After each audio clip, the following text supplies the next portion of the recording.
রাজশাহীর পুঠিয়ায় মাদ্রাসা শিক্ষক কর্তৃক 9 বছরের ছাত্রকে বলাৎকার। বিস্তারিত দেখুন শাহাদাত হোসেনের প্রতিবেদনে।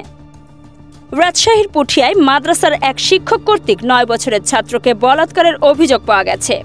ঘটনাটি ঘটেছে সোমবার 23 সেপ্টেম্বর রাত আনুমানিক 12:30টার দিকে পৌরসভাস্থ পুঠিয়া রাজবাড়ির পাশে অবস্থিত মিফতাহুস সুন্নাহ মাদ্রাসায়। স্থানীয় সূত্র জানায়, ঘটনার পর ভিকটিম আরাফাত সকালে বাড়ি গিয়ে তার বাবা লালনকে বিষয়টি জানায়। কি হয়েছে বলো তো একটু। আমাকে রাতে বেলা ধরেছে আর আমার মুখে এলে কি বালিশ ধরেছে, তারপর আমি আর কিছুই করতে পারি না। আর কি করেছে একটু বলো না, নির্ভয় বলো। প্যান্টগুলি দিয়ে তারপর আমার গায়ের উপর শুয়ে আসছে, আমার মুখ চেপে ধরেছিল, আমি কিছুই করতে পারিনি। আমার মুখ এলে কি বালিশের চাপাতে এলে কি বন্ধ করে দিয়েছিল, তখন আমি নিঃশ্বাস নিতে পারছিলাম, কথাও করতে পারছিলাম না। তারপরে বাচ্চা কান্না করে রাতে দুপুরবেলা জায়গান ভুলছে। আমি ওর মা। আমি সঠিক বিচার বা শাস্তি চাই ওই হুজুরের। আমার সাথে আমার বাচ্চাটা যে এই সর্বনাশ করেছে, অন্য কোনো বাচ্চার যেরকম না করতে পারে। পরে খবর ছড়িয়ে পড়লে এলাকায় উত্তেজনা ছড়িয়ে পড়ে। বিক্ষুব্ধ জনতা মাদ্রাসায় উপস্থিত হয়ে অভিযুক্ত শিক্ষককে ঘেরাও করে শারীরিকভাবে মারধর করে। কিছুক্ষণ আগে আমি একটা অভিযোগ পেলাম যে এই মাদ্রাসারই শিশু শ্রেণীর একটা ছেলে, এই মাদ্রাসার এক শিক্ষক তাকে বলাৎকার করেছে।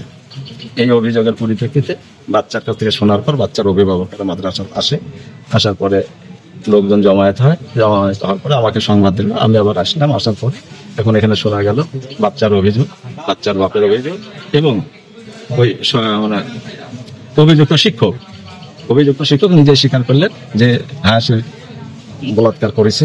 মাদ্রাসার প্রিন্সিপাল মোহাম্মদ আতিকুর রহমান সাংবাদিকদের কাছে ঘটনার সত্যতা স্বীকার করেছেন। এখানে এসে শুনেছেন যে উনি নিজেও স্বীকার করতেছে, সে বলতেছে যে আমি এই যেটা কাপড়ের উপর করছি ইত্যাদি বলছে আর কি। সেক্ষেত্রে আপনি তো স্কুলের মাদ্রাসার হলো সুপার, সেক্ষেত্রে আপনার করণীয় কি? আমার করণীয়, তাকে এখানে ফুল নিয়োগ দেওয়া হয়নি, শিক্ষক তাকে অবজার্ভ রাখা ছিল, কিন্তু তার মধ্যে সে একটা ঘটনা ঘটে গেছে।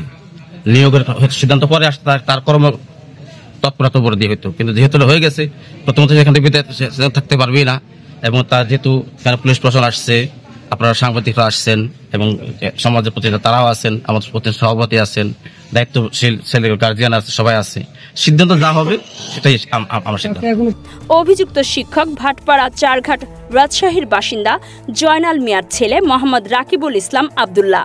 তিনি স্বীকার করেছেন যে ওই রাতে ছাত্ররা ঘুমিয়ে পড়ার পর আরাফাতকে মুখে বালিশ চাপা দিয়ে বলাৎকার করেন এবং কাউকে না বলার জন্য ভয় দেখান। যে বাচ্চা যে অভিযোগ আনলো, তার বাবা মা যে অভিযোগ আনলো, এটা কি আসলে সত্য কথা বলে? সত্য বলতে খারাপ কাজ করেছেন উপর দিয়ে। খারাপ কাজ করেছেন উপর দিয়ে? মুখ বালিশ চাপা ধরলেন কেন? আপনি করলেন খারাপ কাজ, মুখে বালিশ চাপা ধরলেন কেন? বাচ্চাটা যদি মারা যেত। বালিশ চাপা ধরলেন। বাচ্চা মিথ্যা কথা বলতেছে।